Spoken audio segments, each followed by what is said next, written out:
Vamos lá, pessoal. Muito boa noite a todos. Seja muito bem-vindo, seja muito bem-vinda. A depender do horário que você está assistindo, se você está assistindo aí a retransmissão, a gravação, boa madrugada, bom dia, tá? Se você deixou para assistir no outro dia. E desde já eu desejo para você uma excelente prova, muito sucesso, boa sorte para a gente. E vamos então, nesta noite de quarta-feira, tá? Hoje, quarta-feira, dia 23 de abril, então, trabalhar com direito penal, processo penal, para essa tua prova, olha só, para essa tua prova de Agrestina, tá bom, pessoal? Veja, não preciso aqui mencionar, você já conhece, tá? O edital aí publicado, Prefeitura Municipal de Agrestina, mas antes eu vou trazer só alguns pontos para você. Eu sei, tá, pessoal? Eu sei, doutora, que o teu edital ele contempla aqui, ó, que a questão, que a prova ela vai ser ABCD. Ela vai ser ABCD. Mas qual é a peculiaridade e o que é que eu quero conversar com vocês aqui? Teremos algumas questões aqui que eu vou trazer, tá? Que eu vou colocar, olha só, que eu vou colocar, por exemplo, no estilo verdadeiro e falso, que eu vou colocar aqui em um estilo para que a gente possa aí trabalhar o maior número de questões, tá bom? Então, para você não dizer, eita, por que não tá conforme a banca? Primeira coisa, essa tua banca, ela nem tem histórico aqui em matéria criminal. E aí eu precisei analisar outros pontos, né, outras disciplinas, para a gente poder seguir aqui para o teu concurso. Lembra que eu vou ter aqui, ó, em processo penal, 4 questões, em direito penal, 4 questões, tá bom? Lembrando que aqui, ó, eu tenho peso 2, tá? Eu tenho peso 2, o que equivale aí, lembra, a 8 pontos cada disciplina. Então a gente vai trabalhar aqui com essas duas disciplinas e eu quero aproveitar aqui o edital e fazer alguns comentários para você. Você está observando aqui, tá? Que eu tenho a aplicação da lei penal. Já começou, tá? Já começou. Isso aqui já vale para você. E eu tenho aqui em processo penal a aplicação da lei processual. Qual é o grande detalhe que eu preciso lembrar aqui com você? É que a lei penal é diferente da lei processual. Se fosse a mesma coisa, não faria sentido o direito tratado de forma separada. E eu falo para você, principalmente, que nunca estudou o direito, que não é da área jurídica, eu quero que você entenda que a aplicação da lei penal é diferente da lei processual. Você já deve ter ouvido falar naquele aspecto de que muitos dizem assim, porque a lei penal ela deve ser benéfica, porque a lei penal não retroage. Toda essa questão de que a lei penal não retroage, salvo para beneficiar, todos esses parâmetros você observa no que tange ao direito penal. E aí o que é que eu preciso lembrar? É que no processo penal, a incidência da lei processual ela é imediata. A lei processual ela tem aplicação imediata. Ela nesse primeiro momento não vai se importar, lembra lá, com o criminoso. Ela vai se preocupar com o processo. Então ela vai ter uma incidência imediata, lembra lá, preservando tudo o que aconteceu, preservando tudo o que passou. Então a ideia é que a lei processual ela tem uma incidência, ela tem uma aplicação imediata. Eu não trabalho, por exemplo, com questões de retroatividade quando se fala de lei processual, tudo bem? Então nesse aspecto inicial eu queria lembrar isso com você, já que ele traz aí, né, alguns pontos. Olha só, olhando para baixo para o direito processual penal, eu tenho as disposições preliminares, basicamente é conhecer ali do artigo 1º ao 3º, tá? A parte de inquérito policial, a gente vai trazer aqui algumas informações. O tema ação penal, lembra, ele vai ser cobrado diretamente relacionado aí com o tema inquérito policial. Aí ele coloca prisão e liberdade provisória e coloca dentro desse tema, ponto 4, a Lei Federal 7.960 de 89, que nada mais é do que a Lei de Prisão Temporária. Por outro lado, lá na parte de legislação, a legislação penal, a legislação extravagante, ele traz a Lei de Crimes Hediondos. Então é importante lembrar com você, para essa sua prova, que a prisão temporária ela vai ter um prazo pré-definido, pré-estabelecido em lei. Mas o prazo da prisão temporária aqui para a gente, ele é de 5 dias. E esse prazo ele pode ser prorrogado por igual período em caso de extrema e comprovada necessidade. Então eu vou ter um prazo de 5 dias que pode vir a ser prorrogado por igual período em caso de extrema e comprovada necessidade. Porém, se eu estiver diante de crime hediondo ou crime equiparado a hediondo, esse prazo ele será de 30 dias. Já vai fazendo essas anotações, tá? Júlio, cadê as questões? Respira. Eu já estou revisando com você. Eu vou apresentar aqui algumas questões, mas nesse primeiro momento eu quero ser direto ao ponto. Eu quero focar aqui no teu edital. Então lembra lá, eu tenho um prazo lá de 30 dias se a questão trouxer crime hediondo ou se a questão mencionar que eu estou diante de um crime equiparado a hediondo. Tudo bem até aqui? Crime hediondo ou crime equiparado a hediondo, você vai lembrar então dessa informação que eu estou te trazendo, 30 dias prorrogável por igual período. Tudo bem? E aí eu tenho um tema que aqui é novidade para alguns, que é o processo e julgamento dos crimes de responsabilidade, tá? Dos crimes praticados ali por funcionário público. Eu poderia, nesse momento, dizer assim, vai lá no meu canal do YouTube, que eu tenho uma aula, né, mais de uma hora, né, uma aula só tratando desse tema. Mas aqui eu quero ser direto ao ponto com você. Eu quero que você lembre que esse ponto, ele vai querer que você saiba sobre uma defesa preliminar. É uma defesa preliminar que o funcionário público ele tem. E essa defesa preliminar, ela vai ser apresentada, lembra, antes do denunciado, antes do acusado ele ser citado. E essa defesa preliminar, ela contempla um prazo de 15 dias. Contempla ali um prazo de 15 dias, tudo bem? Dentro aqui do edital acima aí do direito penal, lembra que ele traz, crimes em espécie, tá? A partir do ponto 2. Ele coloca aqui, crimes contra a pessoa, ele vai colocar crimes contra o patrimônio, crimes contra a administração pública. Basicamente, são os capítulos aqui que eu preciso conhecer, que a gente então vai focar. Maravilha? Vamos começar? Conversamos aí, né, cerca aí de um pouco mais de 6 minutos e alguns segundos, para a gente poder então, lembra aí, focar no que vai interessar para essa prova. Desde já, compartilha esse vídeo, tá? Você tá aqui, tem aí o botão compartilhar. Se você tá no celular, tem parece uma setinha, né? E aí você vai e compartilha, claro, com quem vai fazer esta prova ou quem simplesmente quer revisar o direito penal e o processo penal. Vamos lá. Olha só, pessoal. Em relação à aplicação da lei no tempo, a eficácia da sentença estrangeira e, em âmbito penal, os crimes contra a pessoa, julgue o item a seguir. Veja que aqui é importante a gente destacar, a gente lembrar que eu preciso conhecer do artigo 1º ao artigo 10. Se você tem tempo ainda, e dá tempo, pelo menos hoje, né, que estamos aqui ao vivo, hoje a gente está diante aqui, né, da quarta-feira. Veja que a gente tem alguns dias aí para a prova. Eu quero que você leia do artigo 1º ao artigo 10.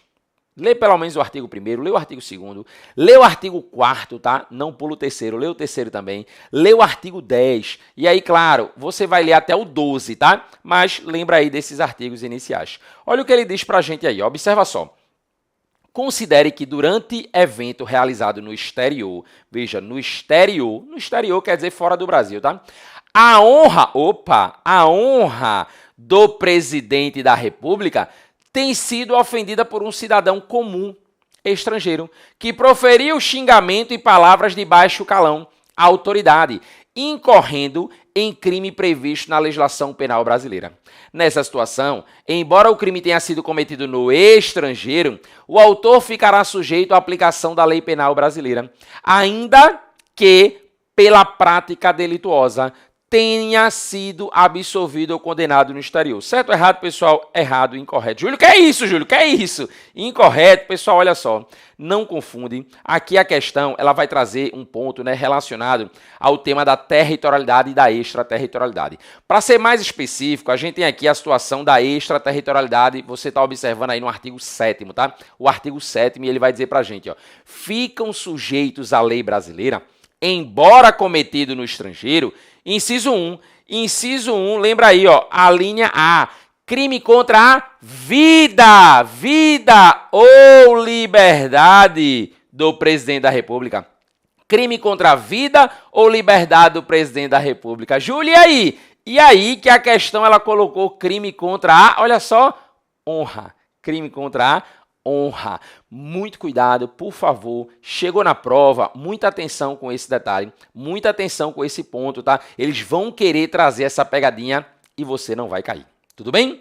Ainda dentro desse contexto, próxima questão, ela diz assim, considere que um agente tenha praticado um crime na vigência da lei A, na vigência de uma lei A, mais favorável ao agente e que posteriormente essa lei tenha sido revogada pela lei B. Então, eu estou diante de uma lei inicial, uma lei A, e essa lei A foi revogada pela lei B, mais prejudicial a ele. Então, lembra, a lei A ela é mais favorável, a lei B é uma lei mais prejudicial a ele. Porque, lembra, essa lei B pode ser boa para uns, ruim para outros. Aí ele coloca assim, nessa situação, mesmo que tenha sido revogada a lei A, olha o que ele coloca aí, ainda produzirá efeitos e será aplicável aos fatos praticados sob sua vigência. Lembra, fatos praticados lá na época, em razão do fenômeno da ultraatividade, de lei mais benéfica, verdadeiro, correta essa questão.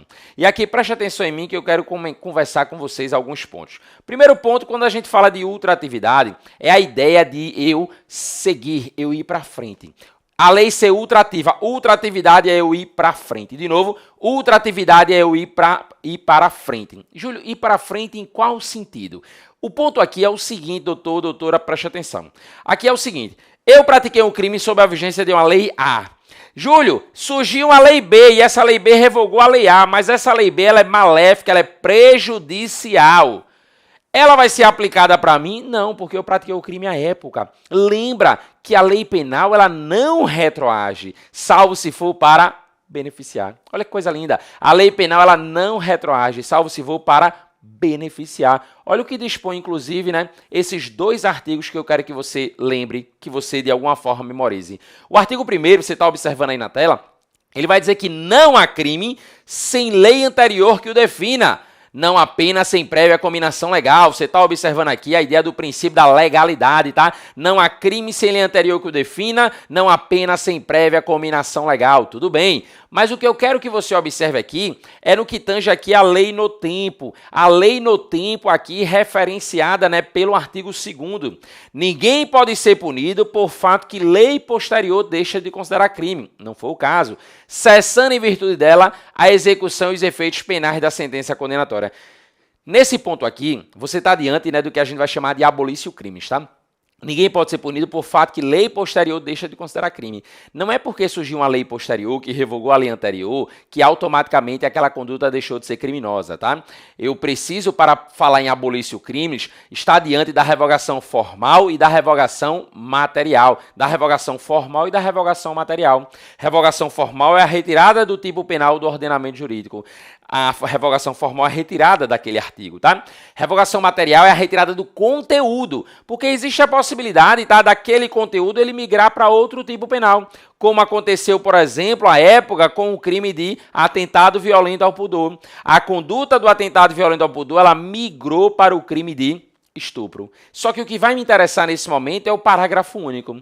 Lei posterior que de qualquer modo, acompanha aqui, ó, lei posterior que de qualquer modo favoreça ao agente, aplica-se aos fatos anteriores, ou seja, ela volta, ela retroage, só que ele diz, ó, ainda que decididos por sentença condenatória transitada em julgado. O que eu preciso que você entenda é que se eu estiver diante de uma lei nova é uma lei posterior. Se ela for favorável, ela vai retroagir. Se ela for favorável, uma leitura contrária ao senso vai me dizer que se ela for desfavorável, ela não retroage. Se ela for prejudicial, ela não retroage. Se ela for pior, aí a lei antiga ela vai ser ultraativa, já que a lei nova ela não pode retroagir. Ela não pode retroagir. Maravilha? Fica atento a isso. O que é que eu quero ainda para a gente poder fazer um fechamento aqui desse tópico? Olha só, se eu estou diante de uma lei nova e ela é favorável, ela retroage. Mas ela retroage por completo. Ela retroage toda. Júlio, como assim? O que é que tu quer dizer? É porque eu posso ter uma lei nova que ela vai trazer, né? Lembra lá, algo bom e algo ruim. Algo pior e algo melhor, comparando com a lei antiga. Júlio, essa lei nova, ela trouxe alguns aspectos gravosos e alguns aspectos benéficos. Como é que eu faço? O que é que eu preciso entender? A nova lei, em regra, não retroage, salvo se for para beneficiar. O ponto é que se eu for aplicar a nova lei, eu tenho que aplicá-la por completo. Eu tenho que aplicar ela como um todo. Eu não posso dividir, eu não posso recortar. Ou eu aplico a lei toda, ou eu não aplico nada. Esse é o ponto. Maravilha? Vamos seguir. Ana, com a intenção de matar Carlos, diz aí pra mim. Ana, com a intenção de matar Carlos, ele coloca pra gente que desferiu golpes de faca no dia 15 de abril de 2024. Preste atenção.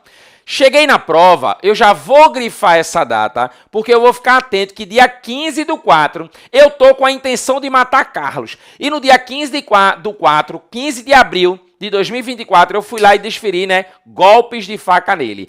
A data do crime, colocar aqui, ó, data da conduta, data da conduta. A data da conduta é o dia 15 de abril. Lembra, se eu vou lá no Código Penal e eu aperto e eu abro para vocês aqui o artigo 4º, ele diz: considera-se praticado o crime no momento da ação ou omissão. Aqui, pessoal, ação ou omissão significa conduta. No momento da ação ou omissão, ação ou omissão significa conduta. E qual a relevância disso? É clássico. Eu fui lá e dei 15 facadas numa pessoa no dia 15 de abril. Ela foi socorrida, foi para o hospital e ela veio morrer 2 dias, 3 dias depois, 4 dias depois.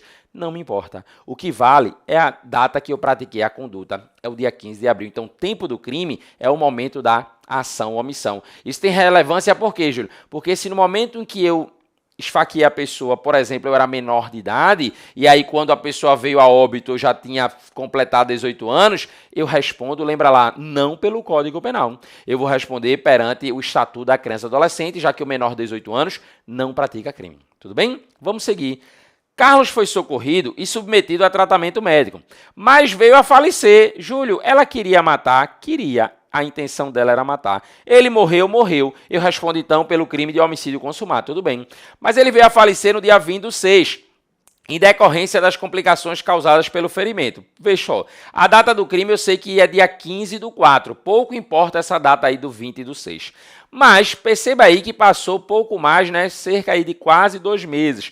Ocorre que no meio do caminho, no dia 1 de maio de 2024, 1 de maio, né, Dia do Trabalhador, feriado, ele entrou em vigor, olha isso, né, entrou em vigor, a lei é bem, a questão é bem aleatória, né, mas no feriado entrou em vigor uma lei que reduziu a pena base do homicídio qualificado.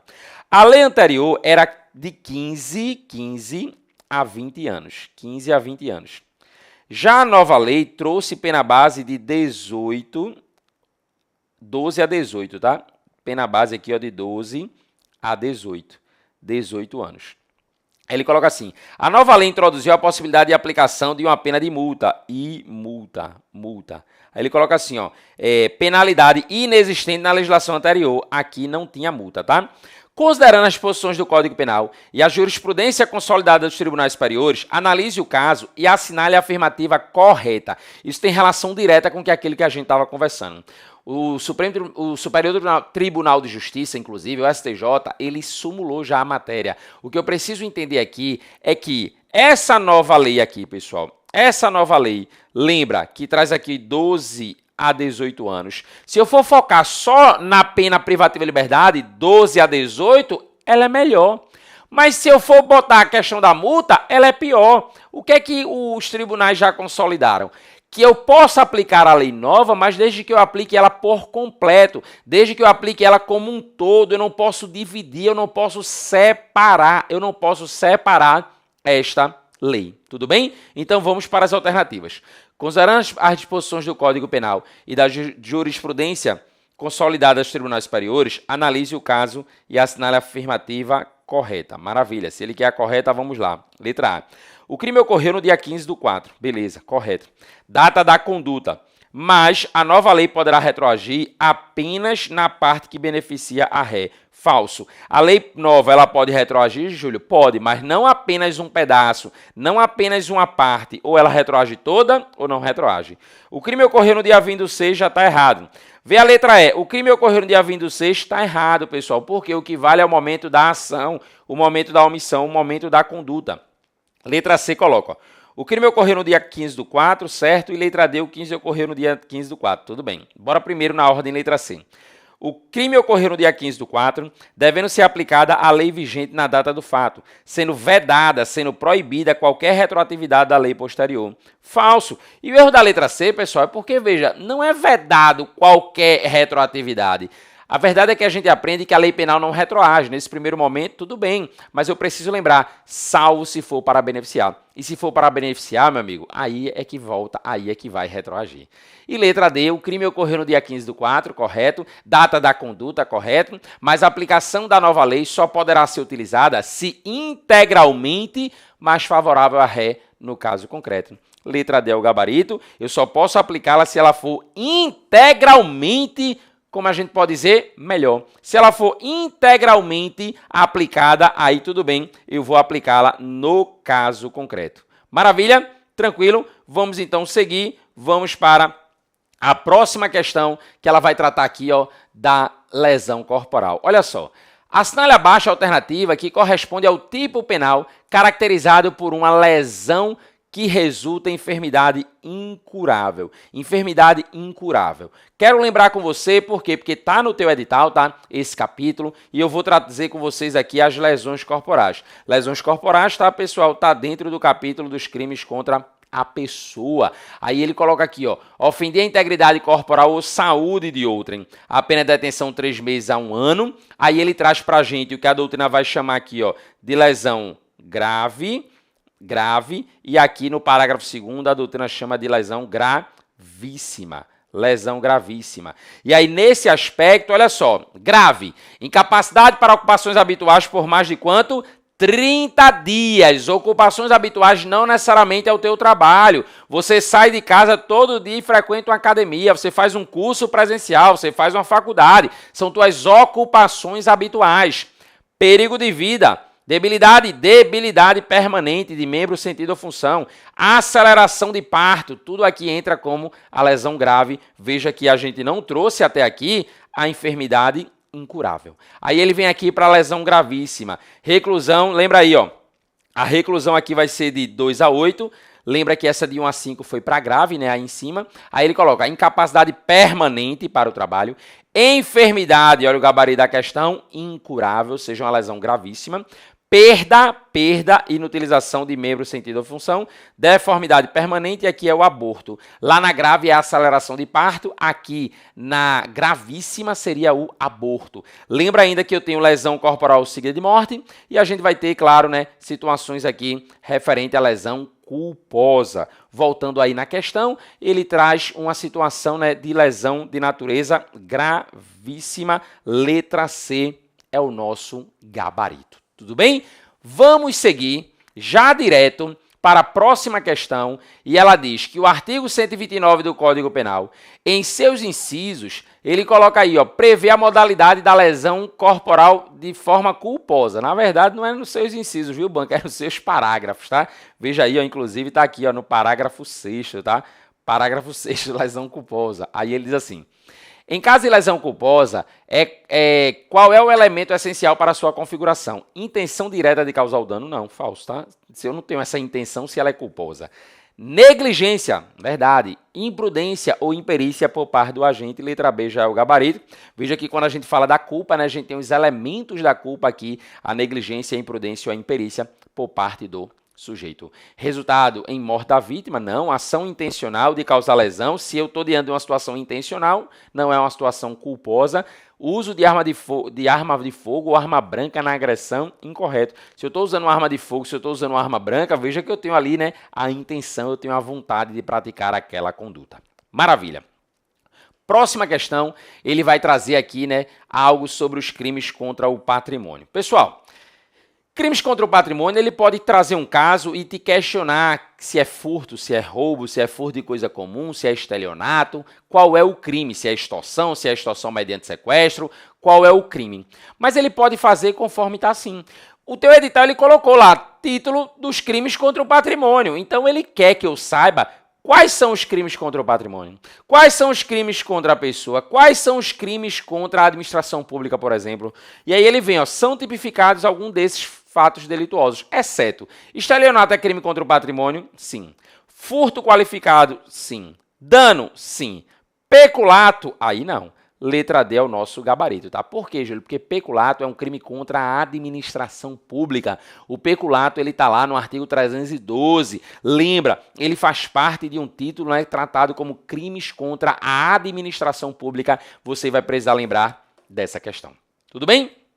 Bota na tela aí, ó, tela cheia, olha só, crime de roubo, ele adora cair o crime de roubo, e ele coloca, ó, o crime de roubo é caracterizado no artigo 157 do Código Penal. Olha a conduta do roubo: subtrair coisa móvel alheia para si ou para outrem, o roubo pode ser mediante grave ameaça, o roubo pode ser mediante violência à pessoa, o roubo pode ser, ele diz aí, ó, ou depois de havê-la por qualquer meio, reduzido à impossibilidade de resistência. É a famosa violência imprópria. O roubo ele pode ocorrer, ele pode acontecer dessas seguintes formas. Ele diz, este fato delituoso pode ocorrer sob algumas condições que agravam como? Ele quer saber aqui, doutora, situações, causas que agravam a pena do crime de roubo, ou seja, casos que aumentam a pena. E aí eu gosto sempre de fazer você participar. Eu quero que você participe, eu quero que você analise aqui, tá? E que você perceba, lembra, o que é que vai trazer para a gente aqui o legislador? O legislador, ele vai trazer para a gente aqui, né, algumas informações e ele traz para a gente aqui, vamos diretamente no nosso artigo 157. Ele coloca aí, ó, crime de roubo, tá? Crime de roubo, ele vai dizer assim, ó.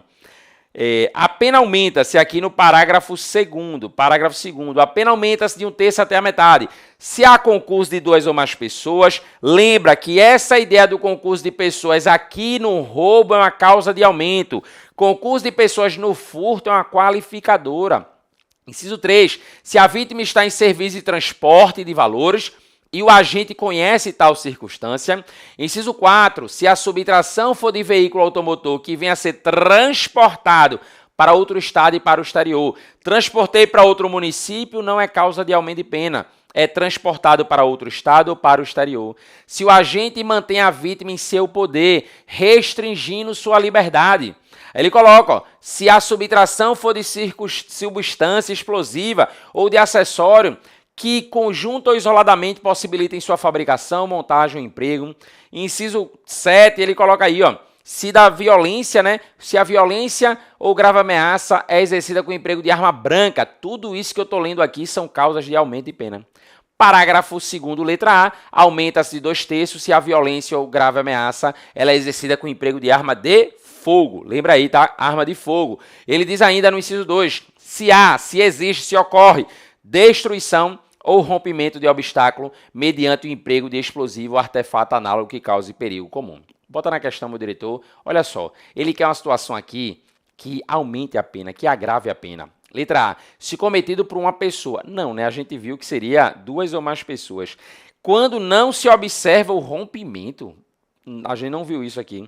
Quando a grave ameaça é exercida com o emprego de uma arma. Verdade, tá? Correto, letra C. Aí lembra que se for uma arma branca, aumenta de 1/3 a 2/3. Se for, né, lembra lá, ou melhor, tá? Só para você conferir aqui, tá? Aumenta de 1/3 até a metade, tá? Se for arma branca, tá aqui, ó, arma branca, aumenta de 1/3 até a metade, mas se for arma de fogo, aumenta de 2/3. Arma de fogo, 2/3, fica aí atento.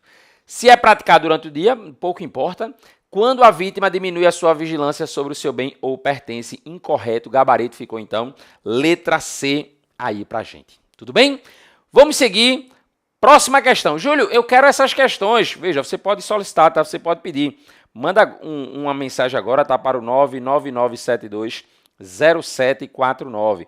Pode mandar agora, tá? Você pode dizer assim, estou assistindo o aulão para o concurso da Guarda de Agrestina. Pode mandar para esse número que a gente já te manda aí essa questão se você não recebeu ainda, tá? Se você não recebeu essa ficha, pode mandar, manda o teu nome, tá? Eu preciso do teu nome e diz que está assistindo aqui a revisão para o concurso de Agrestina. Vamos lá. Dentre os crimes contra a administração pública, previsto no Código Penal, está o peculato, artigo 312. Conduta punida com reclusão de 2 a 12 anos e multa. Sobre o peculato, assinar a alternativa incorreta. Ele quer a errada, tá? Manda aí para esse contato que a gente vai mandar para você. Olha só. No caso do peculato culposo, eu quero, tá, pessoal? Vem aqui para mim. Eu quero rapidamente trabalhar aqui com vocês, mostrar os artigos do peculato. Vê só. Eu tenho aqui, separei, tá, algumas informações. Apropriar-se ou funcionário público de dinheiro, valor ou qualquer outro bem móvel, público ou particular, de que tenha posse em razão do cargo ou desviá-lo em proveito próprio alheio. Aí você já observou, né? O peculato apropriação, o peculato desvio. Parágrafo 1º, ele vai trazer o peculato furto. Aplica-se a mesma pena se o funcionário público, embora não tendo a posse do dinheiro, valor ou bem, o subtrai ou ocorre para que seja subtraído. Lembra aí, ó, subtrai ou concorre para que seja subtraído. Em proveito próprio ou alheio, valendo-se da facilidade que lhe proporciona a qualidade de funcionário. Importante lembrar que o crime de peculato é um crime próprio, tá? Ele é um crime praticado por funcionário público, Júlio, um particular ele pode vir a ser responsabilizado a responder pelo crime de peculato? Sim, desde que ele esteja em concurso de pessoas, desde que ele esteja em concurso de agentes. Então, se ele está em concurso de agentes, se ele está em concurso de pessoas e conhece tal condição, aí ele responde também pelo peculato. Por exemplo, você que está aí me assistindo, você é funcionário público, eu não sou. E aí você me convida para a gente subtrair computadores da repartição da onde tu trabalha. Eu sei que sabendo que você é funcionário público e a gente está indo subtrair da tua repartição, os dois respondem pelo crime de peculato. Agora, eu sozinho entro na administração pública, vou lá e subtraio algo, eu não respondo pelo peculato. Eu respondo pelo furto, tá? A depender ali do caso concreto. Tudo bem? Temos ainda uma informação importante que é relacionada ao peculato culposo. Se o funcionário concorre culposamente para o crime de outrem, veja que esse outro não tem que ir lá praticar a infração penal, tá? E aí eu concorri ali, ó, culposamente para essa infração. A pena é detenção 3 meses a 1 ano, uma pena, veja, significativamente pequena, mas o que eu quero que você lembre aqui é o parágrafo 3º. Ele diz para a gente que no caso do parágrafo anterior, ou seja, no caso do peculato culposo, a reparação do dano, lembra, ela vai ter algumas consequências. Se ela é antes da sentença irrecorrível, extingue a punibilidade. Se ela é posterior, reduz a pena, lembra aí, de metade. Então, se é antes da sentença transitada em julgado, extingue a punibilidade. Se é depois, aí só vai ter aí direito a uma redução da pena. Tudo bem? Mas vamos voltar na questão. Ele quer a alternativa incorreta, ele quer a errada. Então, vamos lá. Letra A.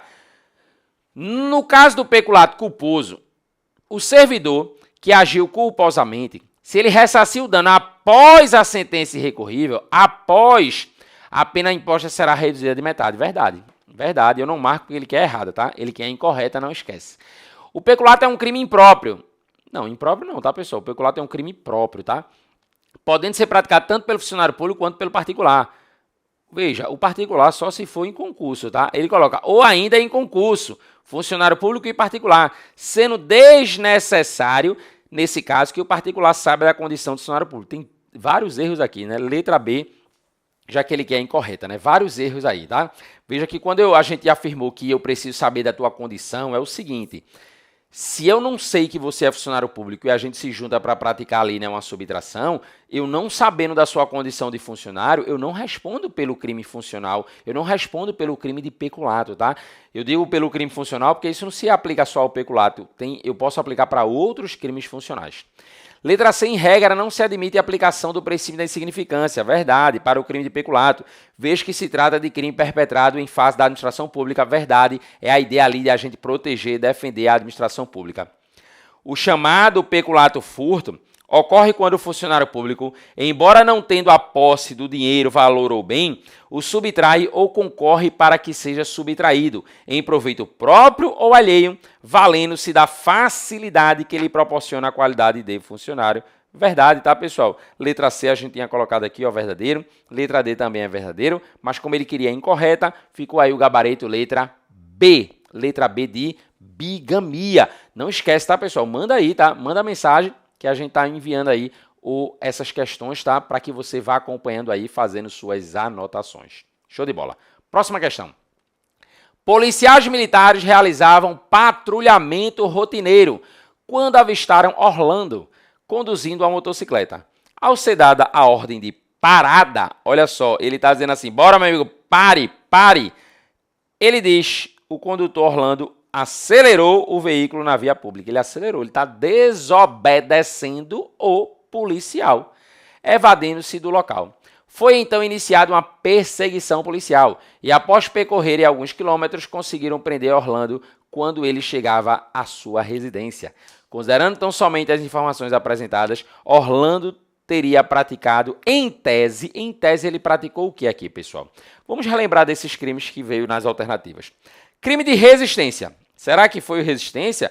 Resistência diz opor-se à execução de ato legal. Grifa isso. Mediante violência ou ameaça ao funcionário competente. Em momento nenhum ele trouxe essa violência.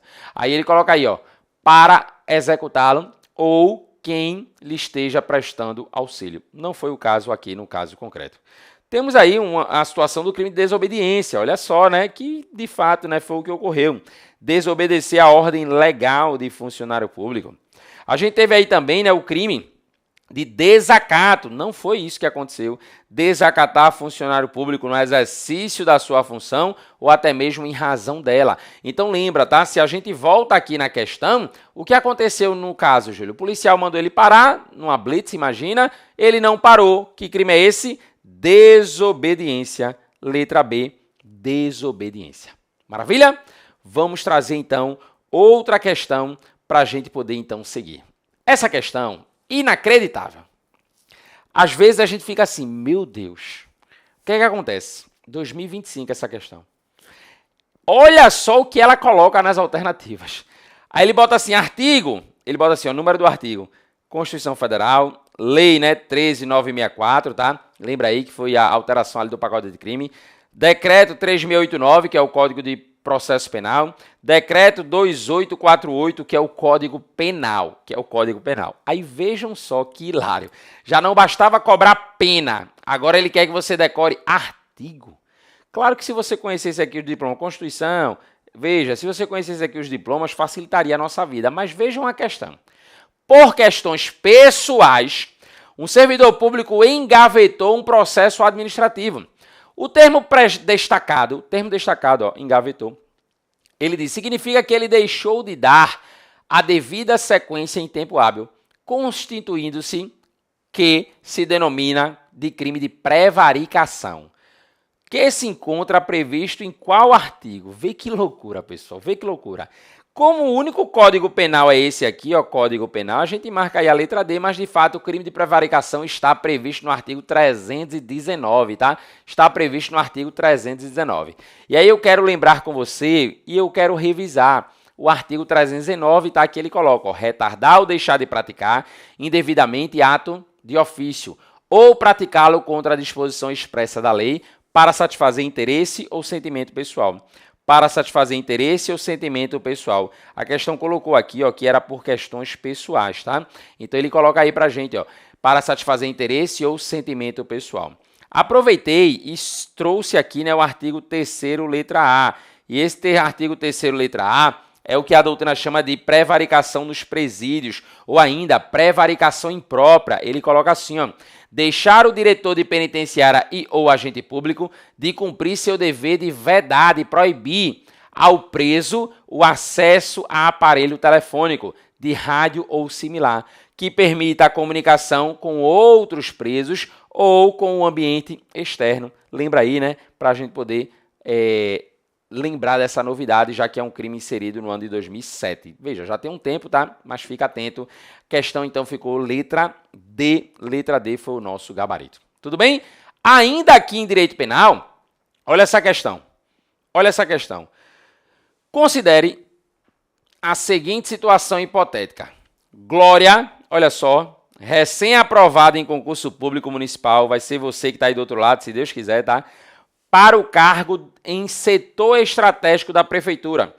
Tomou conhecimento de que determinado empresário da região tinha interesse que passavam pelo cargo que assumira. Assim, procurou o empresário para, olha só, analisa o verbo, para exigir, como condição para dar andamento aos seus interesses, o fornecimento de itens vendidos pela loja do empresário. De acordo com as disposições do Código Penal, Glória praticou o que, Júlio? Nesse caso, se ela está exigindo, ela praticou aqui para a gente o crime de concussão. Concussão, artigo 316. Ele botou aí corrupção passiva, tá, peculato, excesso de exação, prevaricação. Prevaricação a gente acabou de observar que não é. Excesso de exação, vamos ver agora, né? Peculato a gente também já leu ele hoje, que também não é. Mas vamos lá. Crime de corrupção passiva. Esse crime aqui, ele está aí nos top 10, né, dos crimes mais cobrados, no que tange aí a crimes funcionais. Solicitar ou receber, para si ou para outrem, direta ou indiretamente, ainda que fora da função, ou antes de assumi-la, mas em razão dela, vantagem indevida, ou aceitar a promessa de tal vantagem. Para que eu possa responder pela corrupção passiva, eu posso solicitar, posso receber ou eu posso aceitar promessa. Lembra aí, solicitar, receber ou aceitar promessa. Lembrando que essa pena ela aumenta de 1/3 se eu, lembra aí, recebi R$50 seu para não multar você. Só que aí eu vou lá e multo, eu recebi o dinheiro e ainda te multei, botei para torar. A minha pena é de 2 a 12 anos. Eu recebi o dinheiro e não te multei. Olha o que ele diz no parágrafo 1º. A pena é aumentada de 1/3 se, em consequência da vantagem ou promessa, o funcionário retarda ou deixa de praticar ato de ofício ou pratica infringindo dever funcional. Então lembra lá, tá? A corrupção passiva aqui ela vai ser majorada, ela vai ter incidência de uma causa de aumento de pena. E o parágrafo 2º é o que a doutrina estabeleceu chamar de corrupção passiva privilegiada. Ele diz, ó, se o funcionário deixa de praticar ou retarda ato de ofício com infração de dever funcional, cedendo a pedido ou influência de outrem. Percebe que ele coloca aqui, ó, retarda, tá? Então, cuidado para não decorar. Sempre que ele falar em retardar, por exemplo, vai ser, sei lá, prevaricação. Não, pessoal, eu preciso analisar o caso concreto para poder ali, então, estabelecer. Maravilha? E eu tenho aqui o crime de concussão, que foi o que gabaritou a questão. Ó. A gente marcou aqui, ó, sim, letra B, né? A gente marcou aqui a concussão. No crime de concussão, ele coloca pra gente, ó, exigir. Olha só, ele colocou aí, ó, exigir para si ou para outra, indireta ou indiretamente, ainda que fora da função ou antes de assumi-la, mas em razão dela, vantagem indevida.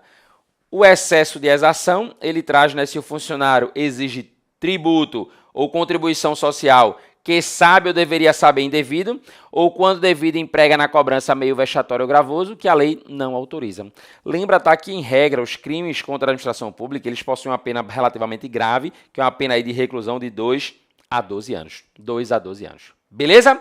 Maravilha, pessoal. Pessoal, eu vou passar aqui uma régua e a gente vai seguir com o processo penal neste momento. E aí, claro, tá? Manda aí, ó, manda aí. Lembra, não esquece, tá, de nos acompanhar lá no @prof. Júlio César Matos e manda, claro, a tua mensagem agora solicitando esse material que eu vou te mandar, beleza?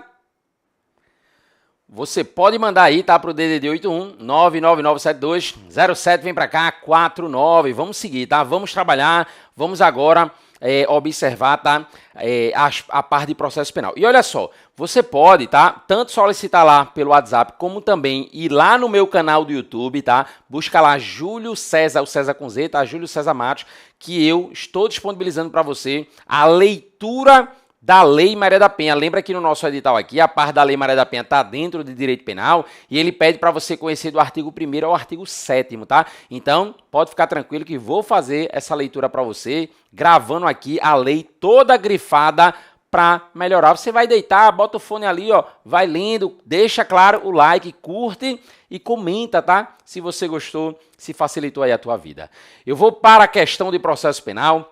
E ele coloca assim, ó, desde já, assinale a afirmativa incorreta. Ele quer a alternativa errada, doutor. Ele quer a alternativa errada, doutora. E nesse momento eu vou lembrar com você aqui de um ponto.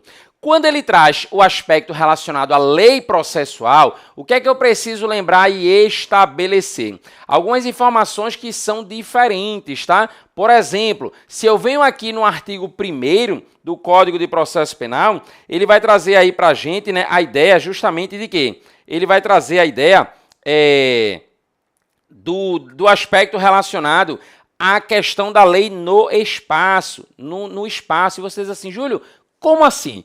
Quando a gente fala da lei processual, ela vai adotar o critério da territorialidade. Diferente lá do direito penal. Lá nas aulas de direito penal, quando a gente estuda, e você que faz parte aqui da plataforma do EP, tá? A gente tá aí, ó, gravando 100% atualizada. Espero que você esteja gostando das nossas aulas de direito penal. Logo após, a gente vai atualizar e trazer novas aulas de processo penal também para você, tá? Para que o seu estudo ele fique sempre aí, né, 100% atualizado. O que é que a gente analisa?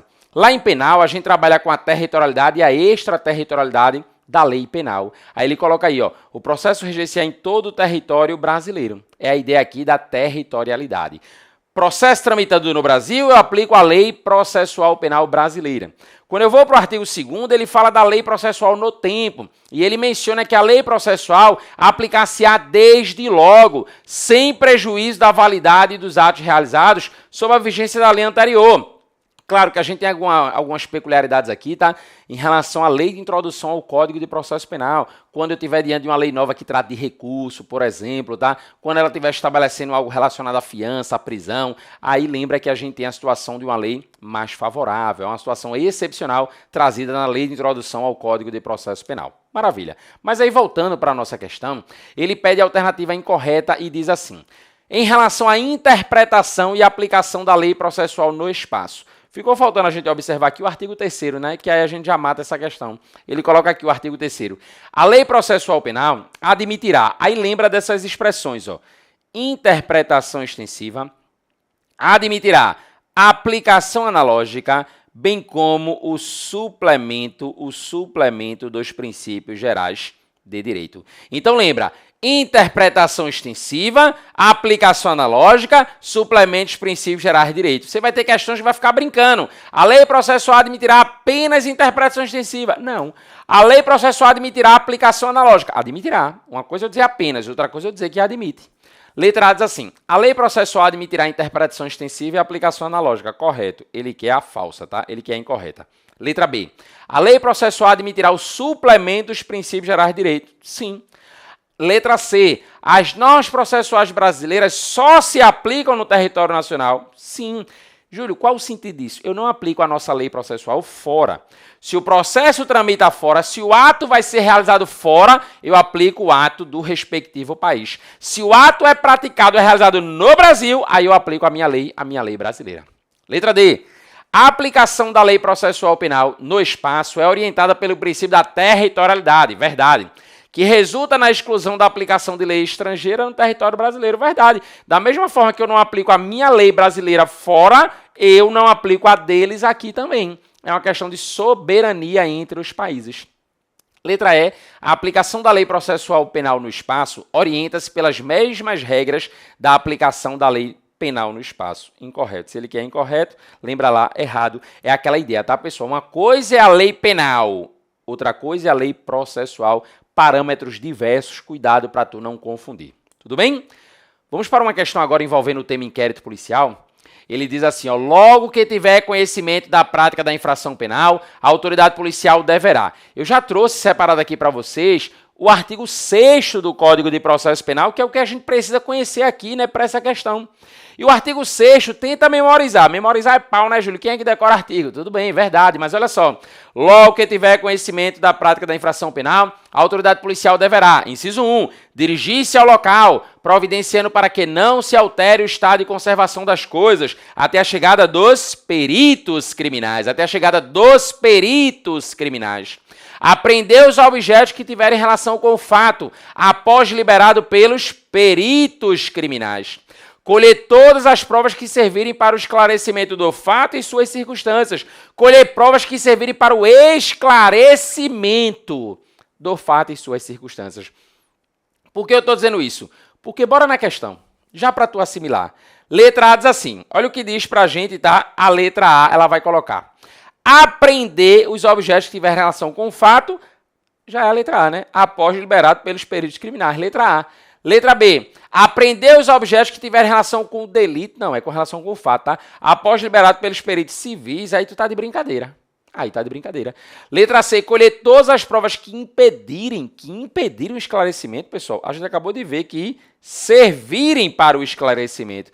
Como é que eu vou colher provas que servem para impedir o esclarecimento? Letra D, colher todas as provas que servirem para o ocultamento do fato e suas circunstâncias. Não, né, pessoal? A gente quer aqui provas que ajudem. Mas vamos seguir. Eu vou ouvir também o ofendido. O ofendido é a vítima, tá, pessoal? O ofendido aqui nada mais é do que a vítima, então vamos ouvi-lo.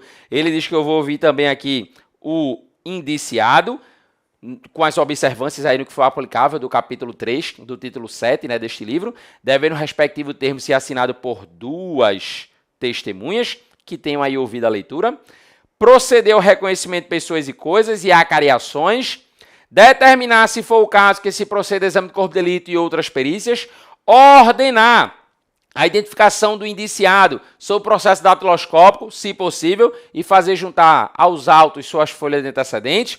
O inciso 9 é aquele inciso que eu sempre digo assim, né? Quem é nosso aluno sabe. Se você não lê, você termina não acreditando. Porque olha o que ele manda a autoridade fazer. Averiguar a vida pregressa do indiciado sob o ponto de vista individual, familiar e social, sua condição econômica, sua atitude e estado de ânimos antes e depois do crime e durante ele, e quaisquer outros elementos que contribuírem para a apreciação do seu temperamento e caráter. Vou analisar o caráter do criminoso, lembrando, eu nem estava lá. Inciso 10, que isso foi incluído em 2016, tá? Inciso 10, ele diz: colher informações sobre a existência de filhos, respectivas idades e se possui alguma deficiência, e o nome e o contato de eventual responsável pelos cuidados do filho, indicado pela pessoa presa. Não esquece, tá, que lá no artigo 7º, ele vai trazer também a situação da possibilidade de proceder com a reprodução simulada dos fatos. Deixa eu abrir para você aqui o código, tá? Não separei aqui o artigo 7º, mas a gente faz aqui ao vivo com você. Eu quero que você lembre aqui, ó, do artigo 7º, para verificar a possibilidade de haver sido a infração praticada de determinado modo, a autoridade policial poderá proceder à reprodução simulada dos fatos, desde que esta não contrarie a moralidade ou a ordem pública. Maravilha? Pessoal, comenta aqui abaixo do vídeo, tá? Coloca aí no chat, me marca, tira um print aqui dessa tela, marca lá o estou preparado aqui, ó, estou preparado, e marca lá o @Prof. Júlio César Matos, marca também o professor Isaqueu,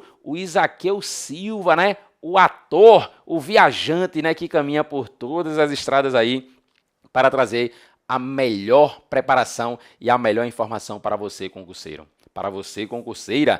Ele fala, né? Olá, concurseiro, olá, concurseira! Veja, mas vamos lá, né? Seguindo. Acerca das disposições do Código de Processo Penal sobre o inquérito policial, avalie as afirmativas a seguir. V para verdadeiro, ainda bem que ele avisou, né, que F é para falsa. Vamos lá. Logo que tiver conhecimento da prática da infração penal, a autoridade deverá colher informações sobre a existência de filhos, respectivas idades, se possui alguma deficiência, o nome e o contato de eventual responsável pelos cuidados dos filhos indicado pela pessoa presa. Verdadeiro, tá? O primeiro item, verdadeiro. Próximo. Para verificar a possibilidade de haver a infração sido praticada de determinado modo, a autoridade policial poderá proceder à reprodução simulada dos fatos, desde que esta não contrarie a moralidade e ordem pública, verdade, copiando aí o nosso artigo 7º. Seguindo, nos crimes em que não couber ação penal de iniciativa pública, os autos do inquérito permanecerão na delegacia de polícia, onde não, permanece na delegacia de polícia, é errado isso aqui, tá, pessoal? E aí vejam, né, eu disse a vocês que ele ia aí trazer essa junção de ação penal com o tema inquérito policial. Vamos verificar o que diz para a gente aqui o artigo 19. Artigo 19, ele coloca assim: nos crimes em que não couber ação pública, se não cabe ação pública, eu estou no artigo 19, tá? Nos crimes em que não couber ação pública, se não cabe ação pública é porque cabe ação privada.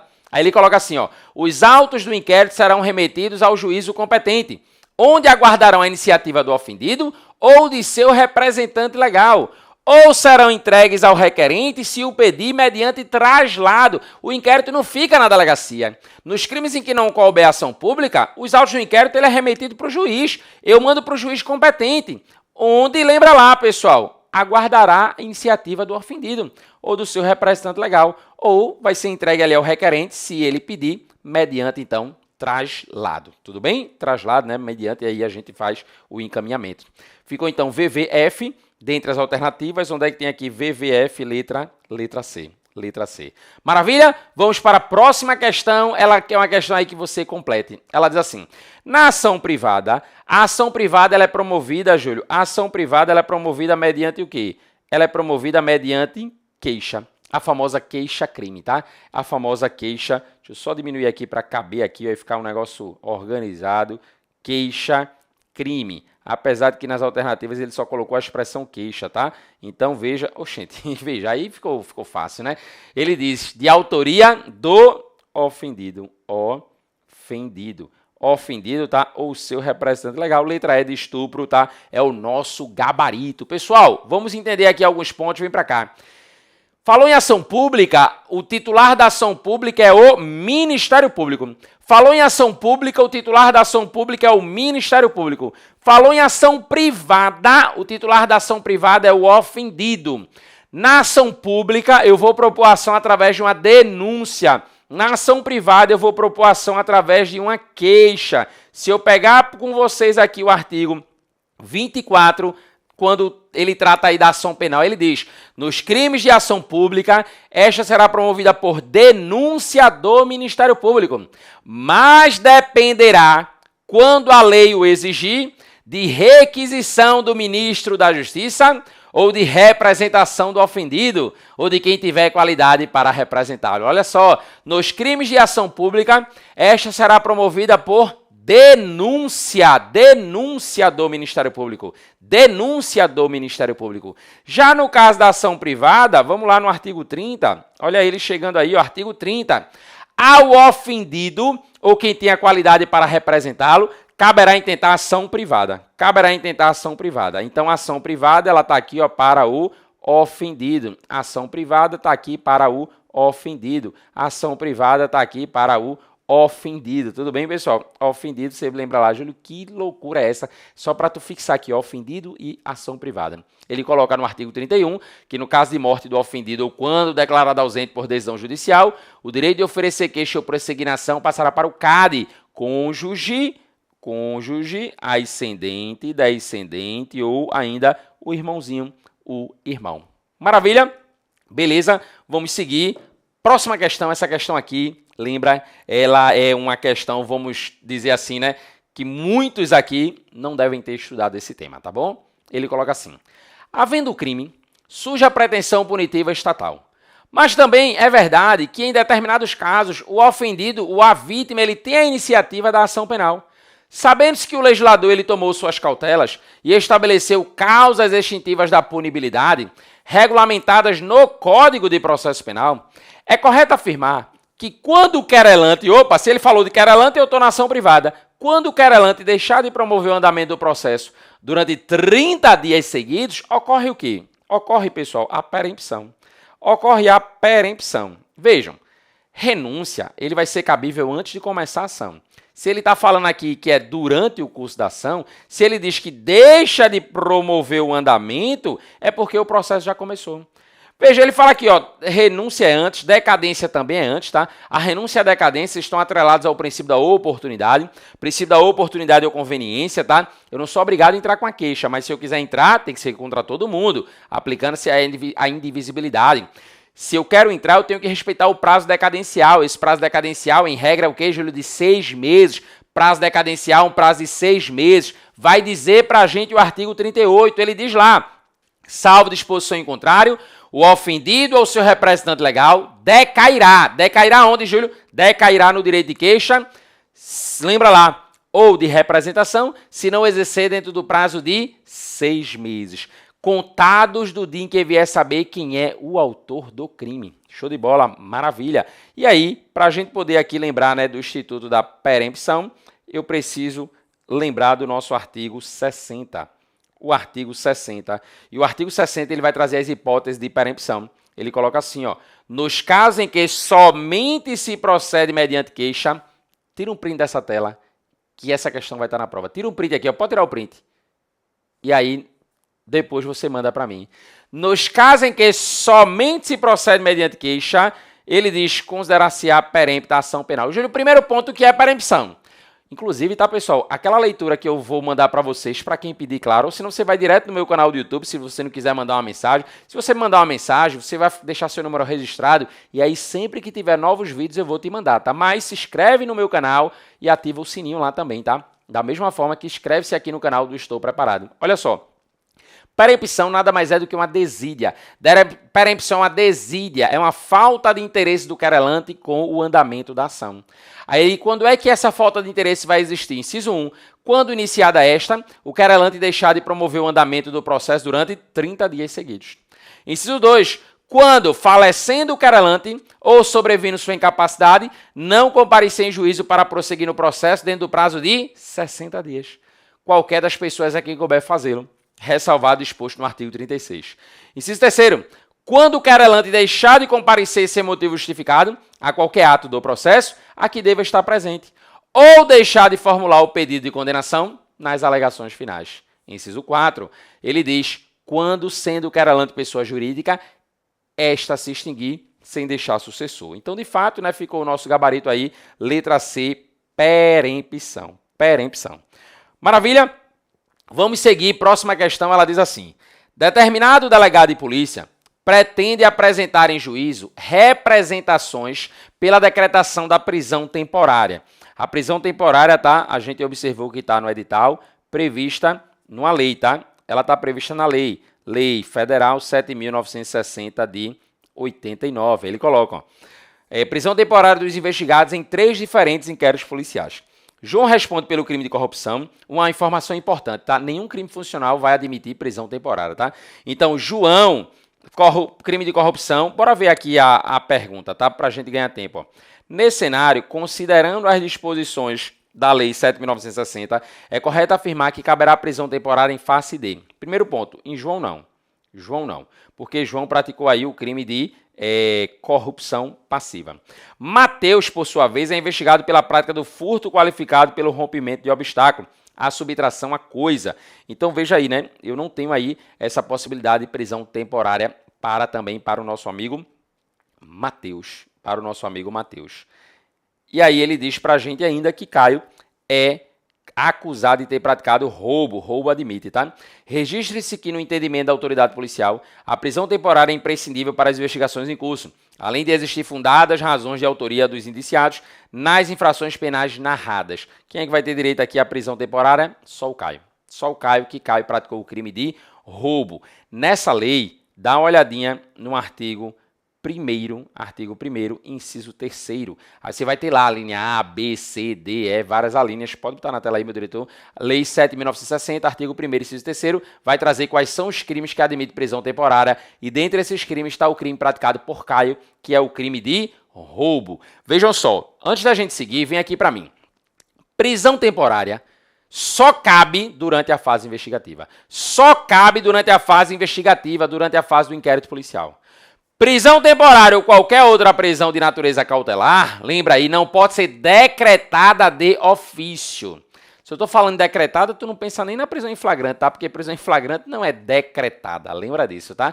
A prisão em flagrante, ela pode ser realizada, inclusive, por qualquer pessoa do povo pode, as autoridades policiais e seus agentes devem prender quem quer que seja encontrado em flagrante delito, tá? Então, prisão cautelar não é decretada de ofício, eu preciso pedir. Lembrando que no caso da prisão temporária, só cabe durante o inquérito, então só quem pode pedir é delegado de polícia e o membro do Ministério Público. Aí lembra só, se o membro do Ministério Público pedir a prisão temporária, tá? Que só pode durante o inquérito, temporária. Se o Ministério Público pedir a prisão temporária, o juiz vai analisar se é cabível, se sim, vai lá e decreta. Se o delegado, ou seja, se a autoridade policial representar pela prisão temporária, o juiz antes de decidir, ouvirá o Ministério Público. O juiz antes de decidir, ouvirá o Ministério Público. Lembra disso, tá bom? Vamos lá. Considerando as disposições preliminares do Código de Processo Penal, assinala a alternativa correta. Olha só o que ele diz. E aí é uma questão, tá? Ficou aqui um pouco, né, fora de ordem se a gente for pensar nos temas, mas ele diz: a lei processual penal aplicar-se-á desde logo, verdade, sem prejuízo da validade dos atos. Olha o que ele coloca aqui, ó, sem prejuízo da validade dos atos realizados sob a vigência da lei anterior, verdade. E aí a gente viu isso no artigo 2º do CPP. Artigo 2º do CPP. B. A lei processual penal admite interpretação extensiva, verdade, mas é vedada a sua aplicação analógica, o erro está aí, tá? Porque é permitido. Letra C. O processo penal terá estrutura acusatória, certo? Sendo lícitas a iniciativa do juiz na fase de investigação e a substituição da atuação probatória do órgão de acusação. Falso, tá, pessoal? Incorreta essa substituição aí, tá? Vou pegar para você aqui, vou até abrir aqui o código, tá? Deixa eu abrir aqui o código e colocar bem no início. Primeiro ponto, né, relacionado ao artigo 2º. A lei processual aplicar-se-á desde logo, sem prejuízo da validade dos atos realizados sob a vigência da lei anterior. Artigo 3º também nos ajudou nessa questão. A lei processual admitirá interpretação extensiva, aplicação analógica, bem como suplementos princípios gerais de direito. Artigo 3º-A, também ajudando na questão, o processo penal terá estrutura acusatória, sendo vedadas, proibida a iniciativa do juiz na fase de investigação e é vedada, é proibida a substituição da atuação probatória do órgão de acusação. Lembra aí, tá? Lembra aí, muita atenção. E letra D, o preso em flagrante ou por força de mandado de prisão provisória será encaminhado à presença do juiz das garantias no prazo de 72 horas. Errado, né?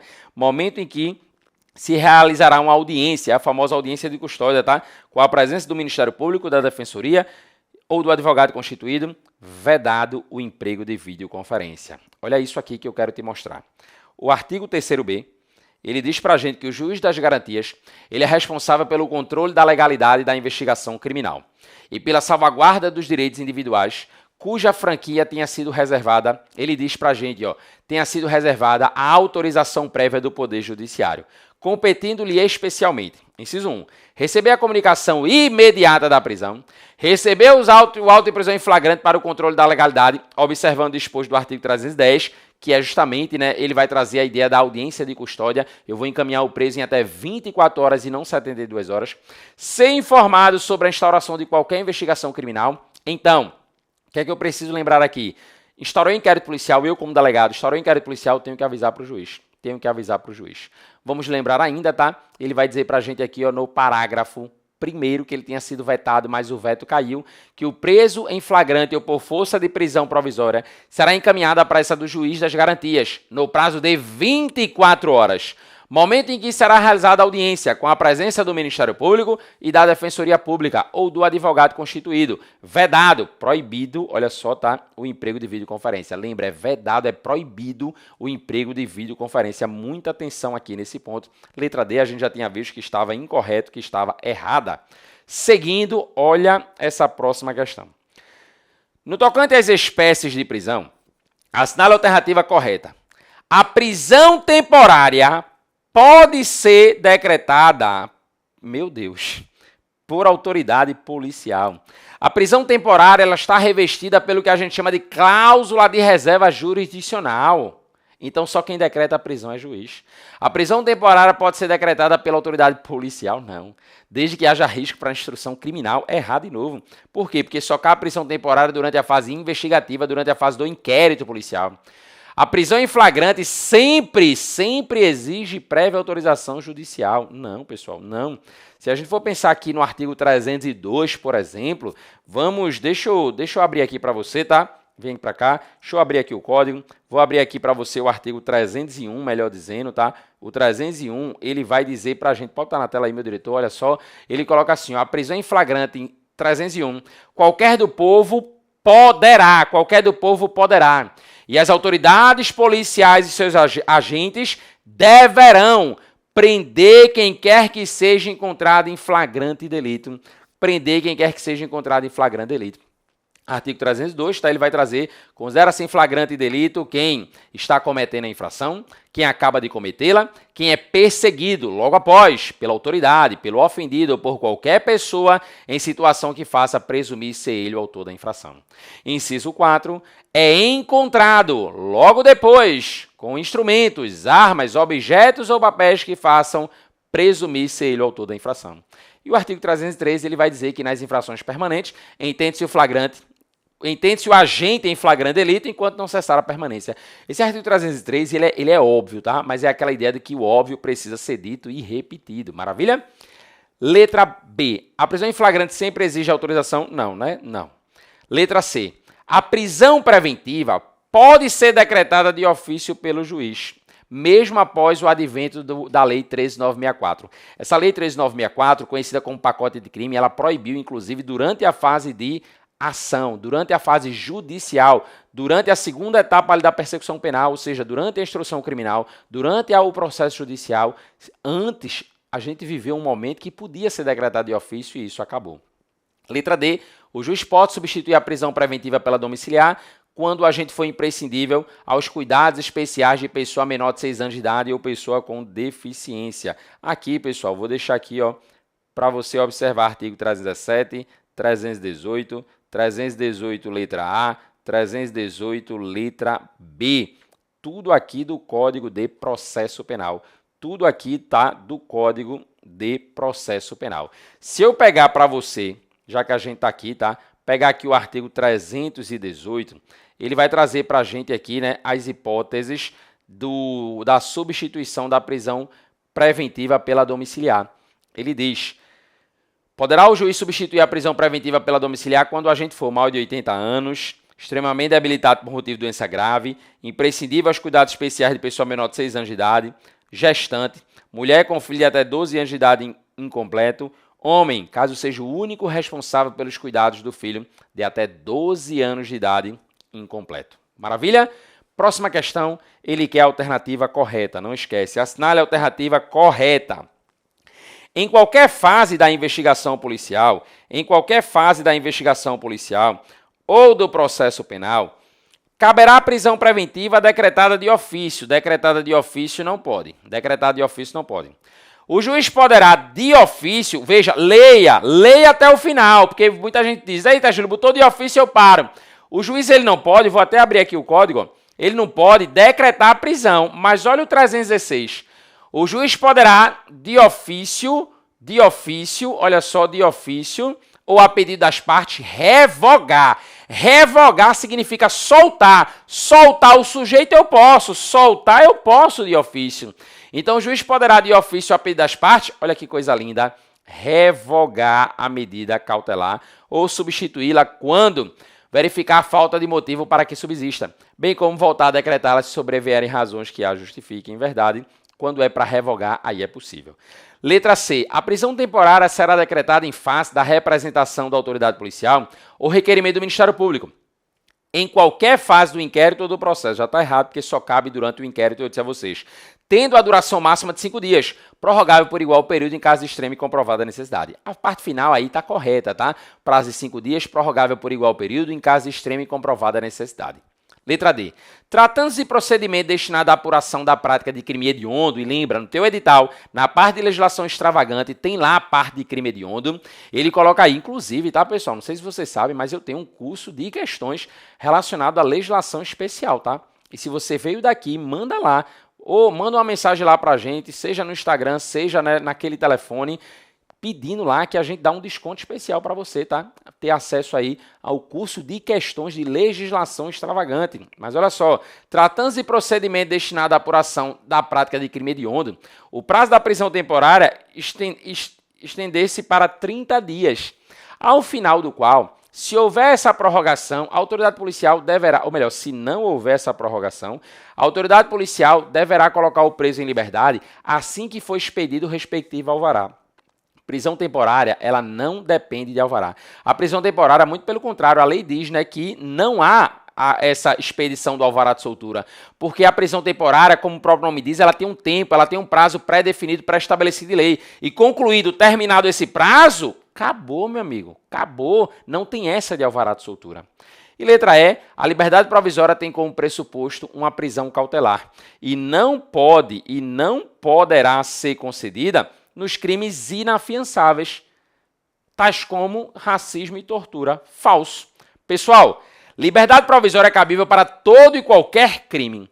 Liberdade provisória é cabível para todo e qualquer crime, é isso que eu vou lembrar e vou destacar, tá? A liberdade provisória é cabível para qualquer crime, seja ele afiançável, seja ele inafiançável. Pratiquei um crime afiançável, eu vou pagar a fiança e vou ter direito à minha liberdade provisória. Pratiquei um crime inafiançável, eu não vou pagar nada, mas vou ter direito à minha liberdade provisória. Tudo bem? Próxima questão, pessoal. Ela está relacionada àquele tema que eu disse a vocês, está aqui, é o procedimento dos crimes praticados por funcionário público. É como disse aí o edital, vou abrir aqui, ó, ele está a partir do artigo 513, olha só, ele traz aqui, ó, do processo e julgamento dos crimes de responsabilidade dos funcionários públicos. O ponto é, você funcionário público ou futuro funcionário público, se você passar no seu concurso, for nomeado, se transformar ali, né? Júlio, agora eu sou servidor, amém. e você praticar um crime funcional, você vai ter direito a esse procedimento aqui. Ele coloca aqui os crimes de responsabilidade dos funcionários públicos, cujo processo e julgamento competirão ao juiz de direito. A queixa ou a denúncia ela será instruída com documentos. Ela vai ser instruída aqui ó, com documentos ou justificação que faça presumir a existência do delito, ou com a declaração fundamentada da impossibilidade de apresentação de qualquer dessas provas, tá? Se você digitar esse nome, inclusive, no YouTube, ou for lá no meu canal, você vai achar uma aula só sobre isso. Mas aqui eu quero que você ganhe tempo. O que é que eu preciso estabelecer? Se essa denúncia ou queixa ela vem instruída com documentos ou justificação, né, que faça presumir o porquê eu não posso juntar esses documentos, eu vou ter direito a apresentar uma defesa preliminar. E o artigo 514 ele diz pra gente, ó, o artigo 514 ele vai dizer, ó, nos crimes afiançáveis, estando a denúncia ou queixa em devida forma, o juiz mandará autuá-la e ordenará a notificação do acusado, para que ele apresente, olha só, para responder por escrito no prazo de 15 dias. Ele tem direito a uma defesa preliminar no prazo de 15 dias. Se não for conhecida a residência do acusado ou este se achar fora da jurisdição do juiz, ser-lhe-á nomeado defensor, a quem caberá apresentar a resposta preliminar. O que é que eu preciso entender? Essa parte do capítulo, tá? Do 513 ao 518, vai trazer um procedimento especial. E o foco é que o funcionário público ele vai ter direito a uma defesa preliminar. Essa defesa preliminar ela possui um prazo de 15 dias. Então, se a denúncia ou queixa ela vem instruída de documentos, eu, funcionário público, vou ser notificado para apresentar uma defesa preliminar no prazo de 15 dias. Observação e atenção. O STJ entende que é desnecessária essa resposta preliminar de que trata o artigo 514, que a gente está aqui observando, se a ação penal ela tiver instruída de inquérito policial. Então lembra que a ação penal ela deve vir instruída de documentos, só que entende o STJ que se esses documentos, imagine que não é qualquer tipo de documento, for um inquérito policial, o STJ diz que é dispensável aí a apresentação da defesa preliminar. O STF diz que tem que ter, mas normalmente eles cobram essa súmula 330 do STJ, tá? Vou colocar aqui novamente a súmula. Ele diz que é desnecessária a resposta preliminar de que trata o artigo 514 na ação instruída de inquérito policial. Fica atento a isso, tá? Aí vamos aqui para a questão. Nos crimes de responsabilidade dos funcionários públicos, estando a denúncia ou queixa instruída, ele diz assim, ou melhor, estando a denúncia ou queixa em devida forma e sendo a infração afiançável, até porque esse procedimento só se aplica para crimes afiançáveis, tá? Importante lembrar que todo crime funcional hoje é afiançável após a reforma do Código. O acusado será notificado para responder por escrito no prazo de 15 dias. 15 dias. Se você algum dia já estudou para concurso de tribunal, muito cuidado, porque quando o acusado ele é citado, ele apresenta a resposta à acusação no prazo de 10 dias. Mas aqui ele não foi citado, ele foi notificado. Aqui não é resposta à acusação, aqui é uma defesa preliminar.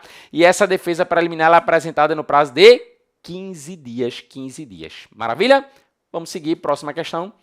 João Paulo, serventuário do Tribunal de Justiça do Estado do Maranhão, por ter se apropriado de um notebook. Se ele se apropriou do notebook, ele está praticando aí, né, o crime de peculato apropriação.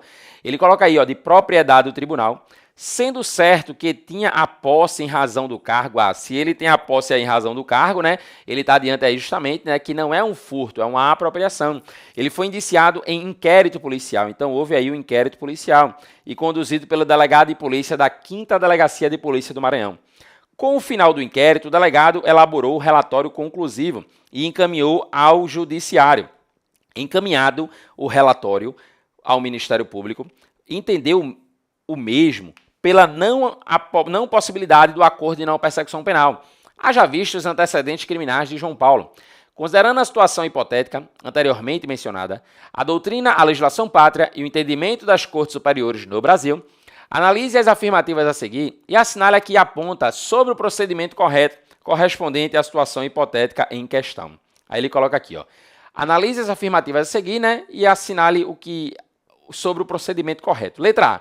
Por se tratar de funcionário público, é desnecessária a resposta preliminar na ação instruída de inquérito policial. Letra A já foi o gabarito aí, tá? Letra A o gabarito, e aí por quê? Porque ela veio instruída de inquérito policial. Ele diz, por se tratar de funcionário público, é obrigatória a citação do réu para apresentar uma resposta no prazo de 15 dias. Falso, é aquilo que eu te disse, tá? Quando o acusado ele é citado, ele apresenta a resposta à acusação e não preliminar, a acusação, e o prazo não é de 15, o prazo é de 10. Só que detalhe, a questão ela está querendo cobrar o ponto do procedimento especial. E nesse procedimento é a resposta preliminar e o prazo é de 15. Letra C. Trata-se de funcionário público e não há peculiaridade. Por se tratar de funcionário público, não há peculiaridades em relação à denúncia. Devendo o Ministério Público observar apenas os requisitos gerais da denúncia. Falso. Lembra que a gente tem um procedimento especial, né? Por se tratar de funcionário público, praticando crime funcional. Letra D. Por se tratar de funcionário público, se não for conhecida a residência do acusado ou este se achar fora da jurisdição, ele diz serão suspenso o processo e o curso prescricional. A gente observou aqui no parágrafo único do artigo 514 que se não for conhecida a residência do acusado ou este se achar fora da jurisdição, o juiz seria nomeado defensor, a quem caberá apresentar a resposta preliminar. Maravilha, então, pessoal. A gente fez aqui a nossa revisão para o concurso da Prefeitura de Agrestina. Pessoal, muito boa noite a todos. Que Deus abençoe vocês. Uma excelente prova no que você precisar aí, tá? Pode contar com a gente e cola aqui comigo para a gente poder gabaritar as provas de direito penal, processo penal, legislação extravagante, né? Tudo relacionado aí à parte criminal. Pode contar com a gente, beleza? Pessoal, um forte abraço, fique com Deus. Muito obrigado, tá? E até a próxima.